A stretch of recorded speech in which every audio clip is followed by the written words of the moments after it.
안녕하십니까. 글로벌 컨설팅사와 투자은행들의 보고서를 요약, 정리하여 보고드리는 보은왕 김프로입니다. 지난 시간 말씀드렸던 액센추어의 2021년도 테크 트렌드에 이어서 나머지 3가지 트렌드에 대해 이번 시간에 보고 드리겠습니다.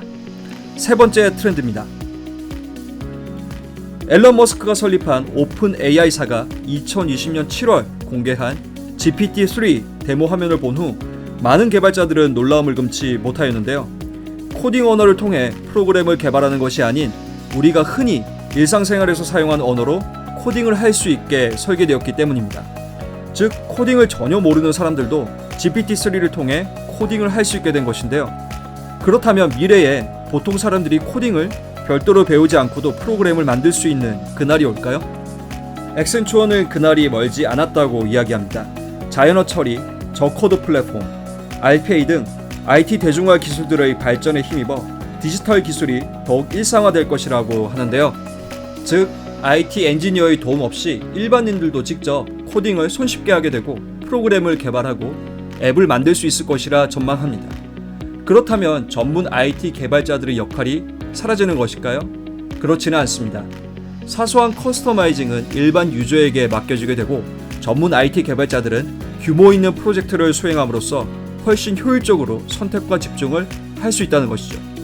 뿐만 아니라 현장의 필요에 따라 직원들이 IT 툴을 직접 개발할 수 있으며 따라서 개발자가 아닌 일반 직원들이 오히려 기업의 디지털 혁신을 이끌 수 있다는 것입니다.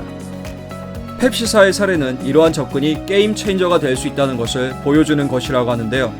펩시사는 마이크로소프트사의 파워 앱스를 활용하여 일반 직원들이 보다 쉽게 필요한 IT 솔루션을 개발할 수 있도록 프로젝트를 진행하였습니다.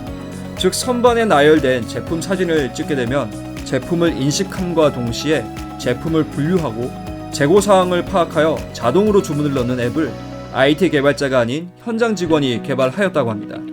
뿐만 아니라 해당 프로젝트 팀원들은 IT 개발자 도움 없이 7개의 앱을 추가로 개발하였으며 이를 통해 약 50만 불의 개발 비용을 절감시킬 수 있었다고 하네요. 또한 이러한 디지털 대중화 기술을 적극 도입할 경우 현재 겪고 있는 개발자 부족 문제에 대해서도 어느 정도 해결책을 마련해 줄 것이라고 합니다. 앞으로 누구를 뽑을 것인가가 아니라 누구에게 맡길 것인가가 주요한 질문이 될 것이라고 합니다. 물론 이러한 변화를 위해서 직원들에 대한 IT 관련 교육이 뒷받침되어야 한다고 액센추어는 지적하고 있습니다. BCG의 이야기와 일맥상통하는 부분이 있네요. 네 번째 트렌드입니다. 이미 한 번쯤 경험해 보셨겠지만 팬데믹 기간 동안 재택근무 형태가 일반적인 현상이 되었죠. 하지만 이러한 재택근무는 일시적인 것이 아닌 장기적인 근무 형태로 탈바꿈할 것이라고 액센추어는 이야기합니다. 이러한 현상을 가리켜 BOYE라고 지칭하고 있는데요. 실제 2020년 5월 재택근무자들 대상 조사 결과 30%만이 회사 복귀를 희망했는데 6월의 경우 26%로 그 비중이 더 줄어들었다고 합니다. 따라서 기업에서는 이러한 변화를 단순히 이벤트로 넘길 것이 아니라 새로운 변화로 인식하고 받아들여야 한다고 조언하고 있는데요. 특히 BOY 트렌드를 단순 재택근무로만 해석할 것이 아니고 공항이라든지 파트너 사무실에서의 업무 등 물리적 제약을 극복하는 수단으로 활용해야 한다고 합니다. 물론 이러한 BOY 트렌드를 장점으로 살리기 위해서는 협업 IT 툴 등의 제반 여건도 갖추어야 하겠지만 무엇보다 이러한 상황에 맞는 운영 모델과 업무 문화가 정착되어야 한다고 하는데요.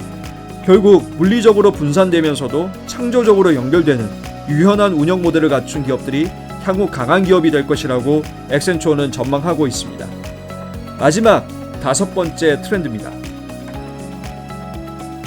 갑작스럽게 팬데믹이 발생하면서 기업들이 그간 깨닫지 못했던 문제들이 하나둘씩 노출되기 시작하였는데요. 그중 하나는 외부 협력업체와의 긴밀한 협업 구조가 얼마나 취약하였는지를 보여주는 것이었죠. 즉, 기존의 시스템으로는 기업 간 협업 수준을 높이는데 한계가 존재하며 따라서 지금부터 멀티파티 시스템 도입이 절대적으로 필요하다고 액센추어는 이야기합니다. 보통 기업들은 배타적으로 소수 기업과 협업을 추진하기 때문에 전통적인 물리적 방식의 업무 처리가 그리 불편하지만은 않았습니다. 하지만 팬데믹이 발생함에 따라 포춘 기업들의 94%는 파트너 업체와의 협업에 문제가 발생하였다고 조사 결과 밝혀졌는데요.